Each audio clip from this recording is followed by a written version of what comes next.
Hey guys, what's going on?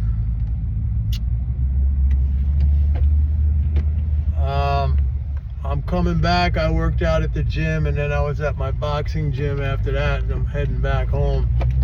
It's like, I don't know, 9:28 a.m. Eastern time. I wanted to make this video because I read some of the comments on my video that I made last night about the analogy between the token booth, you know, the New York, by the way, I'm in my car driving, the subway analogy.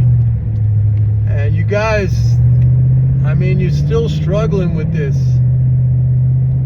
It's unbelievable. You gotta, you know, it's just, you've been programmed to think the wrong way about this. So somebody said, a couple of people said, Mike, the example is all wrong because you got to pay for the tokens and blah blah blah. So you're paying for the tokens, you get the token. You don't understand that is not the real.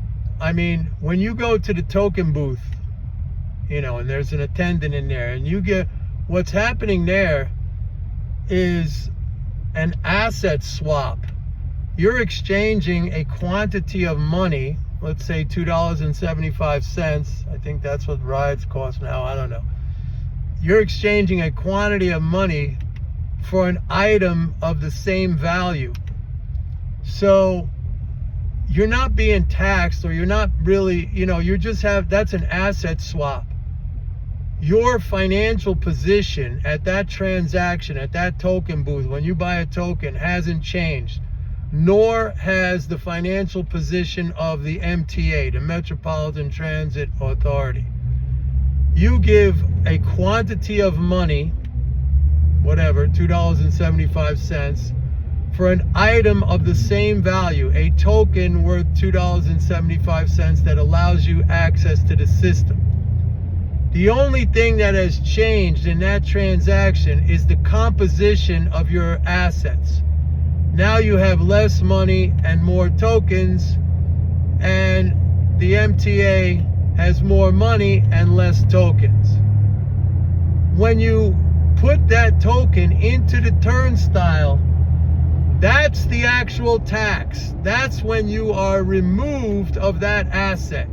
So now you are removed of that asset, and the MTA collects it back.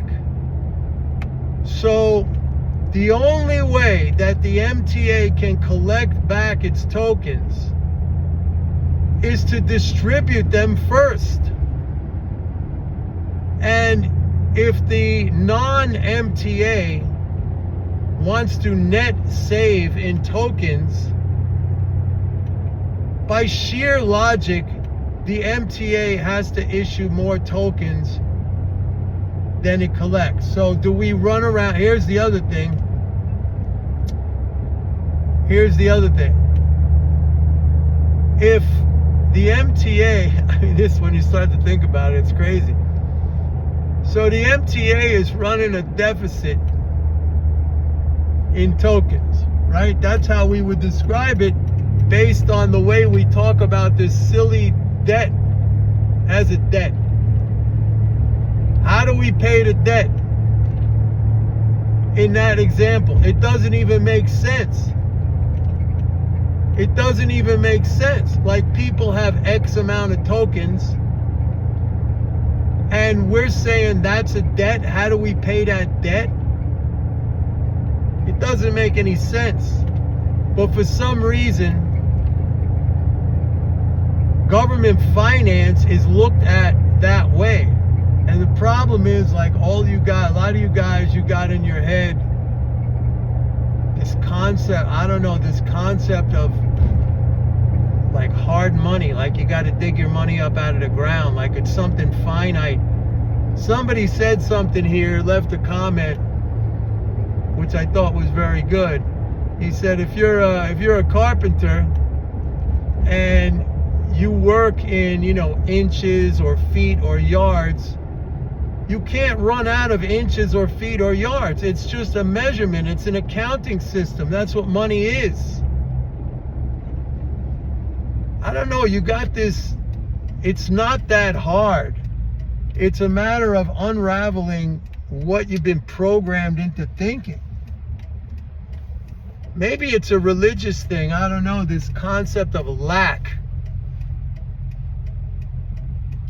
I mean, I'm not really much into religion, but I mean, this concept of lack, isn't that very much in Christianity? Like we're born sinners, which I don't believe. I mean, what is with this concept of lack? That look, I understand like not having enough money to live, that's you could feel that as lack. But when we're having these discussions and we're trying to understand something in its basic sense, because everything extrapolates off of that, you know, things like policy, how you understand something, maybe in terms of investing, where you could go against wrong ideas, blah, blah, blah, okay?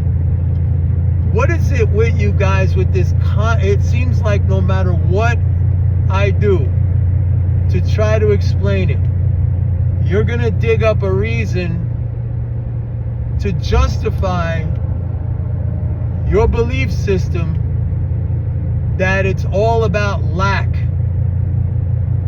I mean, real things, water, food, shelter, medical care, resources, labor, yeah, those are finite things that have lack.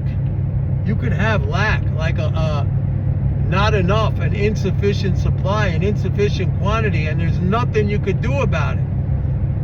Nothing. I mean, if the world runs out of, I don't know, water, it won't, obviously, there's a lot, but I mean, let's just say these are finite things. You can run out of those. Money is an accounting system, at least in the system that we operate in. And then I know some of you are going to say, oh yeah, just print. That's not what we're taught. You don't understand when you say that, when you say stuff like that. All you're doing is going back into your comfortable belief system, because what I'm telling you creates cognitive dissonance in your mind, and you have to attack it. So you say, oh yeah, just print, everything's gonna be great. Why don't you do like trillions of dollars? Why don't you give everybody $1 trillion? Just print. You see what that is? That's childish. That's just you needing to go back into your comfort zone of belief. I don't know what else to, I mean, this is, like I said, this is not that hard. It's a matter of unprogramming yourself. And really, I don't care, because, and I think a bunch of you guys are with me, because we know that the more there is ignorance, the more we could take advantage of that.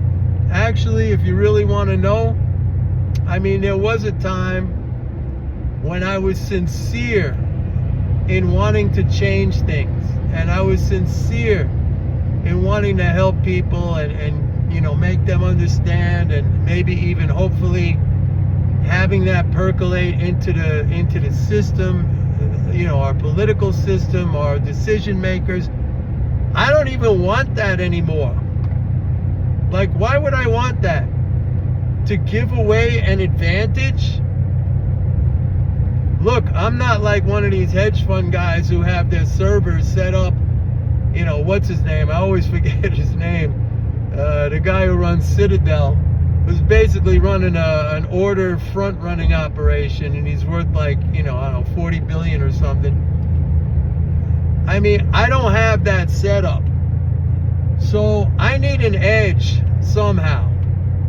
Okay, when I was a floor trader on the exchange,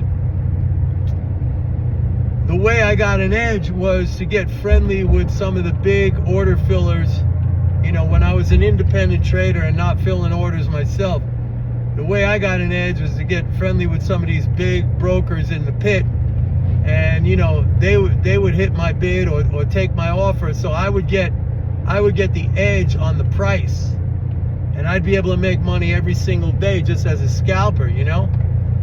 I'm not in the pits anymore, and even when I was, I ended up losing that edge after a while. But my edge is knowledge, man. And a lot of you want to stay in this kind of diluted comfort zone in your brain.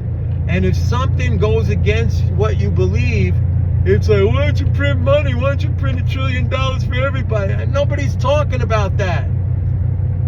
Nobody's saying anything like that. This is what I'm giving you is a freaking framework of understanding. Why don't you print money? Print money. Fucking bullshit when you say stuff like that. You don't know, you don't see even how ridiculous that you sound. That like a little baby with diapers, you got to run back into your comfort zone of your stupid beliefs. Anyway, I'm almost home. I'll see you later.